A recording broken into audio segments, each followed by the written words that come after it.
Bueno, buenas tardes chicos. Vamos a continuar con la segunda unidad, que es modelos de simulación en agrometeorología. Bueno, es bien conocido que la utilización de los modelos en las ciencias agropecuarias tienen como objetivo cuantificar los efectos de las variables ambientales sobre el crecimiento y desarrollo de los cultivos. Y esto ocurre desde hace más de 250 años. Es evidente que todo inició con Reaumur, como se escribe, en 1735. Él asoció, a través de la temperatura, los grados días y el desarrollo de los cultivos. Sin saberlo, estaba proponiendo uno de los modelos empíricos más eficientes que se conoce. Esto fue evolucionando, pasando por propuestas como, por ejemplo, en la Universidad de Wageningen, en Holanda, que relacionaron la transpiración y el rendimiento, o la clasificación de las plantas o los trabajos que están relacionando la fotosíntesis y el canopeo de las hojas. Existieron a partir de ahí innumerables trabajos que permiten reflexionar sobre la posibilidad y utilización de los modelos y su validación. En esta clase pretendemos diferenciar los diferentes potenciales de los modelos. Podemos definir entonces como un modelo que es el concepto que se puede dividir en tres partes: en sistema, modelo propiamente dicho, y simulación. ¿Qué es un sistema? Un sistema es una parte limitada de la realidad que contiene varios elementos interrelacionados. Por ejemplo, una parcela de estudio sería un sistema, donde dentro de esa parcela podemos interrelacionar los distintos elementos que la componen. ¿Qué es un modelo? Un modelo es la representación simplificada de ese sistema. O sea, tomo una parte de ese sistema, lo puedo simplificar a través de términos matemáticos, que relaciona entidades. Es decir, yo puedo ver el efecto de la temperatura con el crecimiento, puedo ver la temperatura o la acumulación de grados días con el aumento de la masa de un fruto, la evolución de la maduración, etc. Yo puedo, dentro de un sistema, tomar representaciones simplificadas del mismo y poder cuantificarlo. Nos faltaría definir qué es un sistema, y podemos decir que el sistema, la simulación, porque habíamos visto sistema y modelo. La simulación sería el arte de poder construir esos modelos matemáticos, estudiar las propiedades que se relacionan en un sistema. Esa sería la definición de simulación. Entonces, tenemos sistema, que es una parte importante de la realidad. El modelo, que es la representación simplificada de ese sistema, y la simulación, que es el arte de construir modelos. La construcción de modelo exige una visión entonces sistemática y multidisciplinar del sistema que va a ser modelado. Entonces, convertimos a ese modelo en un pequeño laboratorio de muy bajo costo, donde existen montones de hipótesis. Recuerden que hablábamos de que dentro de ese sistema nosotros podíamos tomar algún elemento y relacionarlo con una situación en particular. Entonces, se transforma en un laboratorio de bajo costo donde las hipótesis pueden ser testeadas. Las hipótesis que yo puedo plantear dentro de ese sistema, expresada en términos matemáticos, ofrecen la descripción cuantitativa y un entendimiento de los mecanismos que actúan en el sistema para que va a ser modelado. Permite, entonces, el uso más adecuado de los datos observados.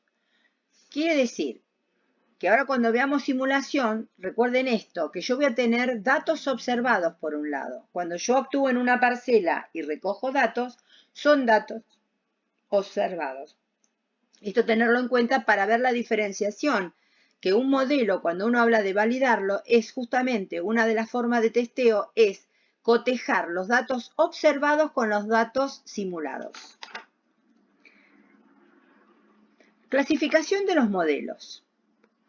Bueno, por un lado vamos a tener los más sencillos, que es el modelo empírico, y este describe el comportamiento del sistema de una manera muy simple.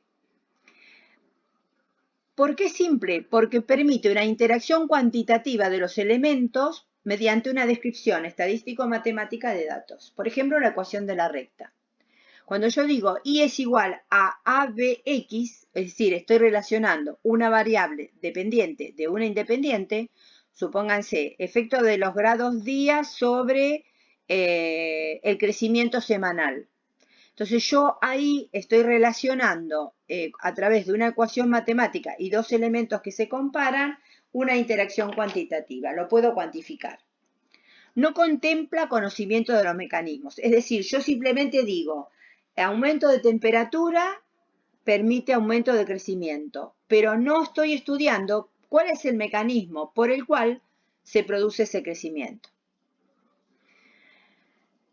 Otro tipo de modelos, entonces, que van a estudiar justamente el proceso son los modelos mecanicistas, donde sí describe el proceso que ocurre en el sistema.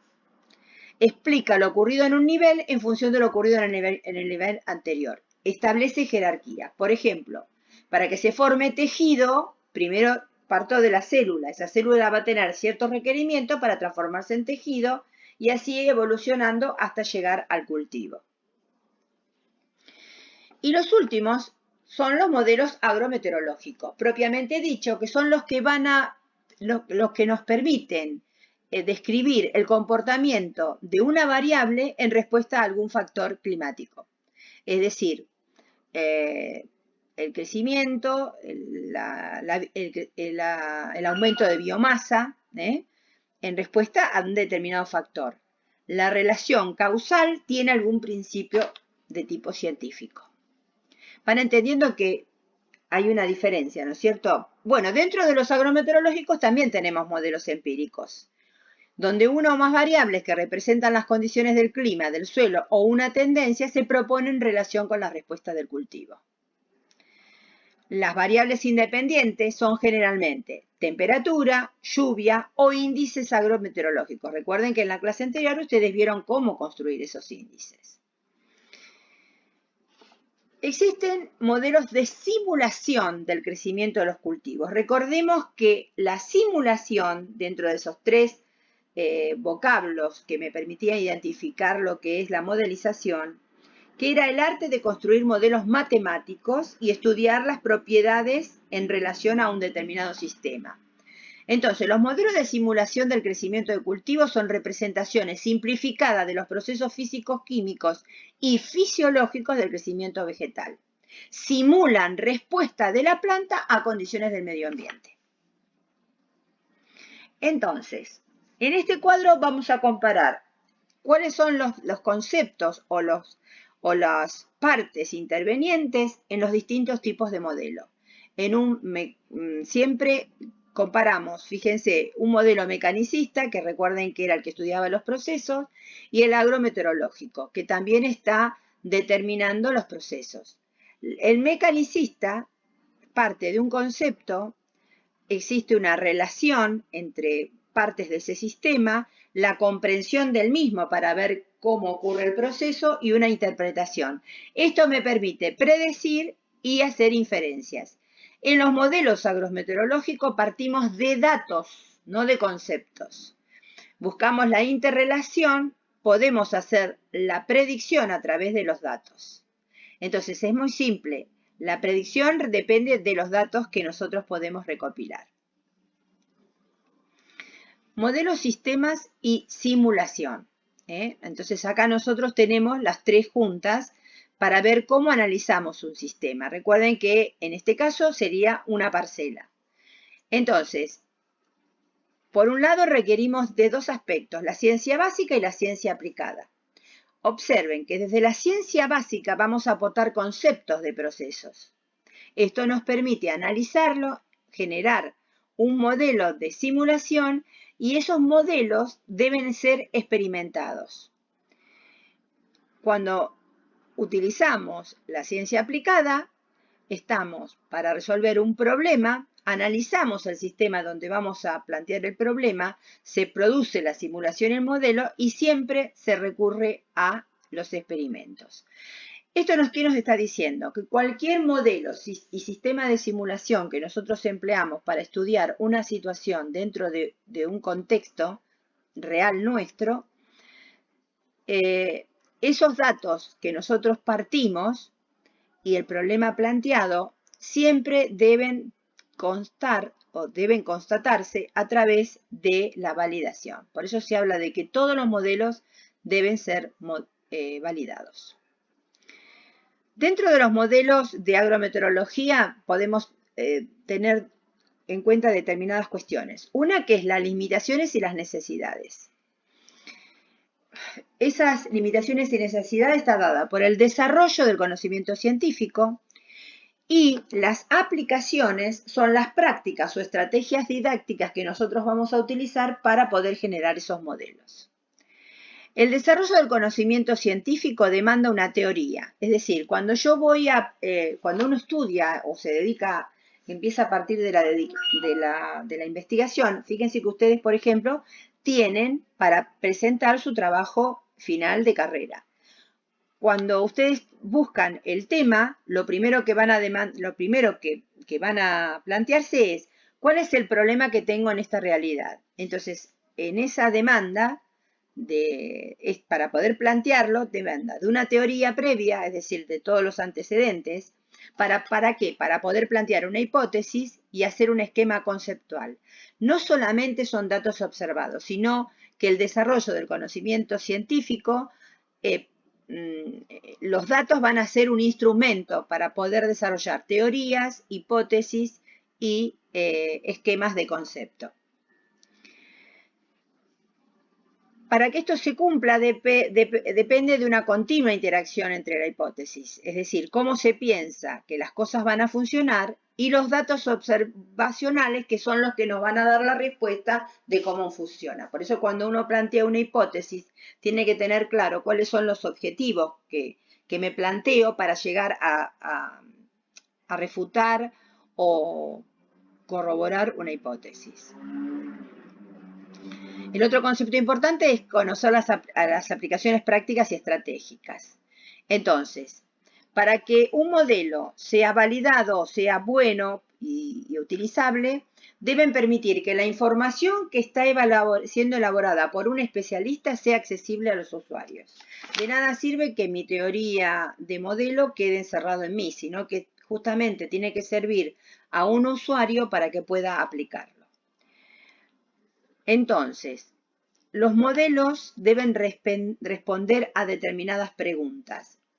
Por ejemplo, ¿qué sucedería si? ¿Qué pasa si yo varío tal variable, vaya la redundancia, con respecto al crecimiento o con respecto a generar mayor fotosíntesis? Y esa pregunta que yo me hago de qué sucedería si, tiene que tener una respuesta que eso depende de. Entonces, fíjense que en los modelos mecanicistas, que son los que estudian el proceso que se puede dar a través de la simulación, me explica eso depende de. Las aplicaciones didácticas que pueden darse a la creación de modelos o determinación de modelos es que un modelo para construirse exige una visión sistémica multidisciplinar del sistema a ser modelado. Es decir, aunque el sistema es un hecho aislado de la realidad, tiene que permitir la interrelación de todos los elementos que están trabajando en ese sistema. Por ejemplo, la condición ambiental, el tipo de suelo, si tiene buen drenaje, la disponibilidad de agua, etc. Es decir, para construir ese modelo tiene que haber una multidisciplina para ser modelado. Y volvemos a repetirlo del principio. ¿Por qué? Porque si yo utilizo criteriosamente el modelo, nos pone a disposición del usuario un pequeño laboratorio de bajo costo donde las hipótesis pueden ponerse a prueba y pueden dar respuestas. Bueno, en los sistemas mecanicistas dijimos que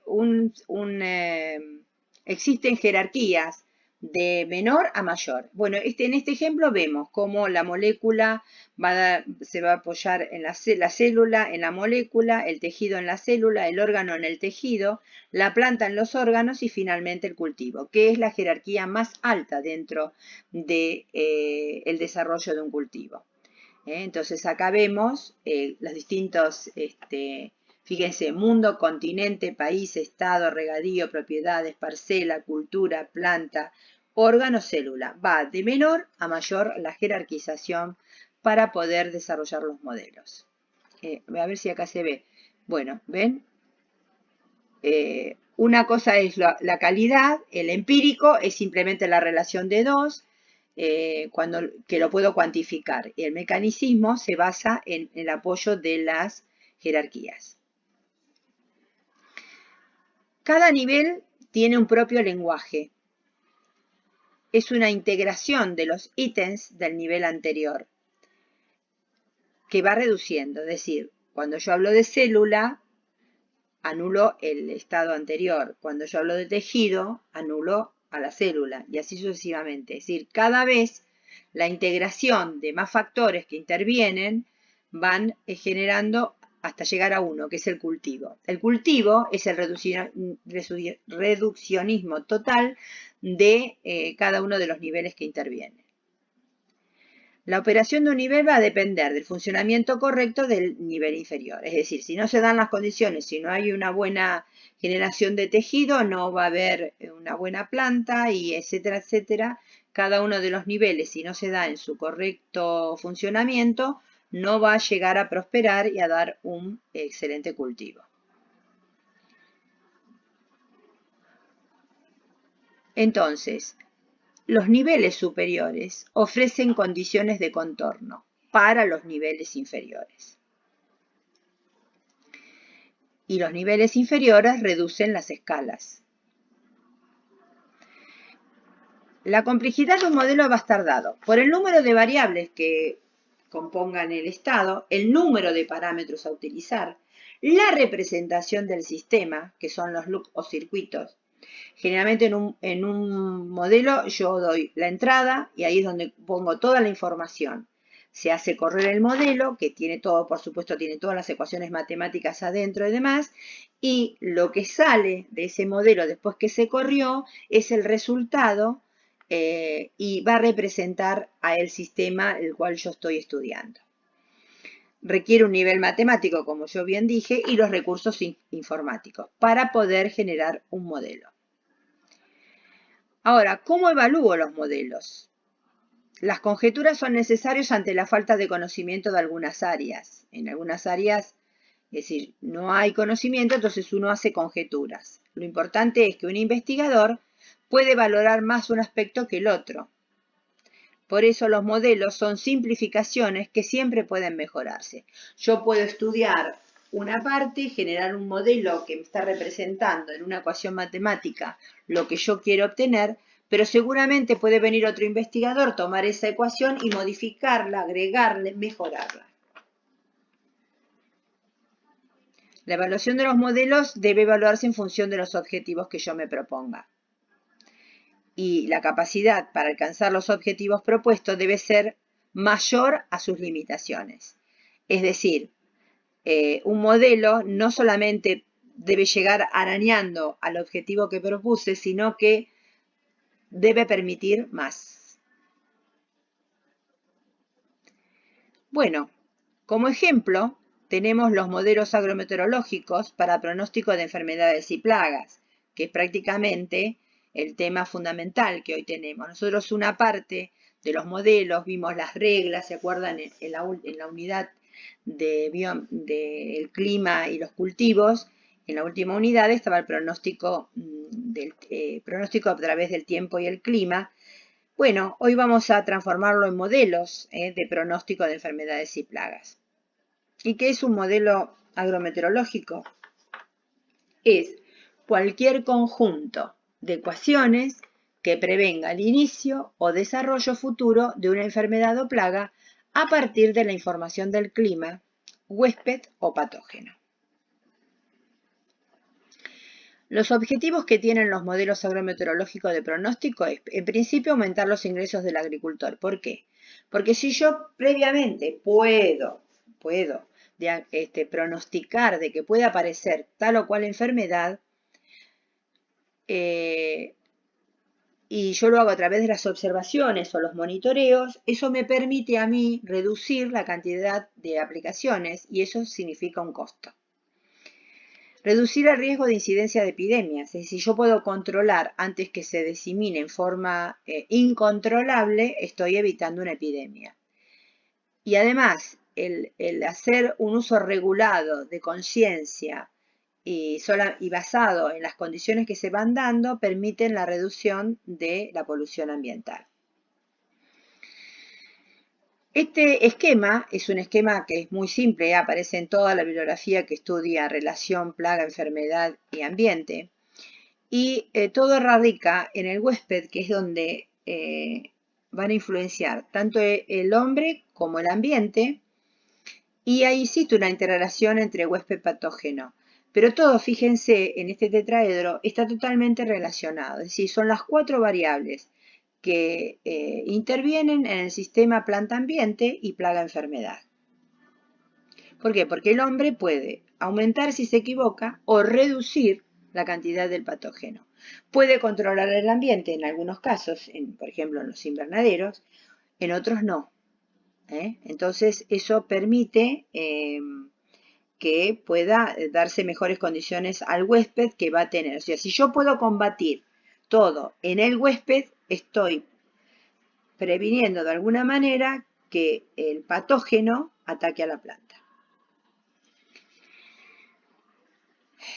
Bueno, existe un efecto del ambiente que sería otro modelo, ya no el pronóstico de enfermedades y plagas, sino el pronóstico de rendimientos. Ustedes cuando lleguen a quinto año y estudien cereales van a ver pronósticos y además existen, ¿no? Cuando se dice va a haber tanta producción o el rendimiento que se estima de tal, es porque se hacen correr modelos en función de las variables climáticas, por ejemplo, la evapotranspiración, la temperatura, el régimen pluviométrico, etcétera, que hace, o las precipitaciones que se estiman, y eso haciendo correr ese modelo, que fíjense que la productividad va a depender de un factor, obviamente, del proceso fisiológico, de los factores ambientales, de las características del manejo de ese cultivo y las características propias genéticas de la variedad.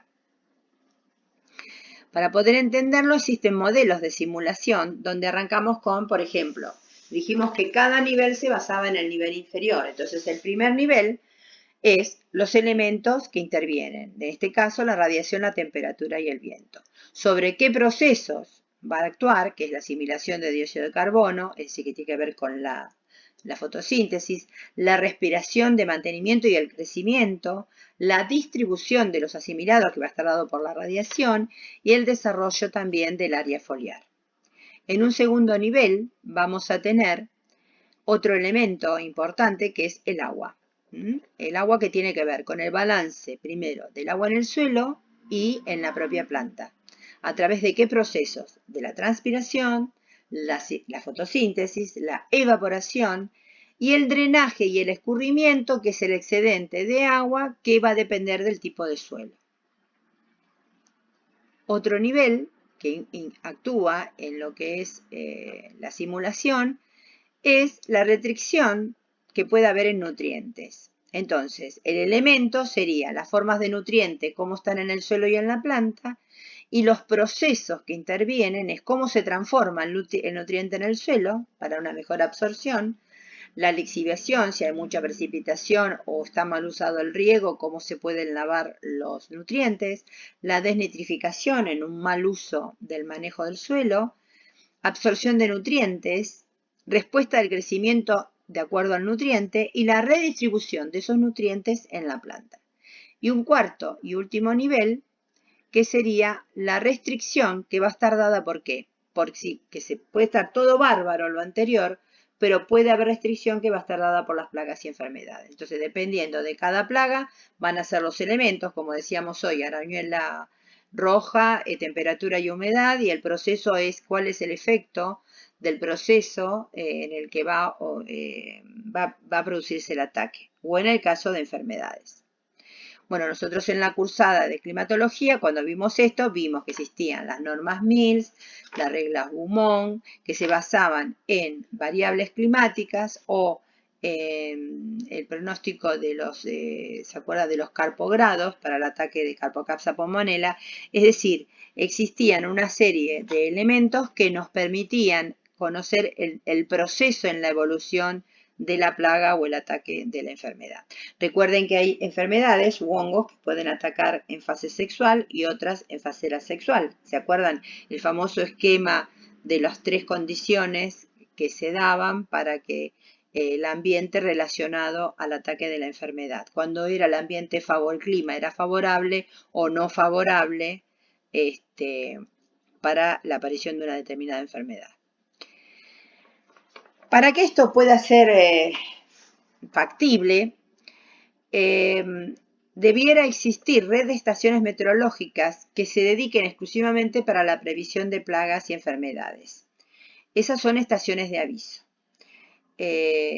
Hay una definición local de instalación de estaciones, debe haber un número de estaciones necesarias en la zona y determinada primero, cuál es el cultivo importante en la región, cuáles son las condiciones que se tiene que evaluar y en función de eso definir la instalación de las estaciones, el número de estaciones, el sistema de comunicación para avisar a los productores.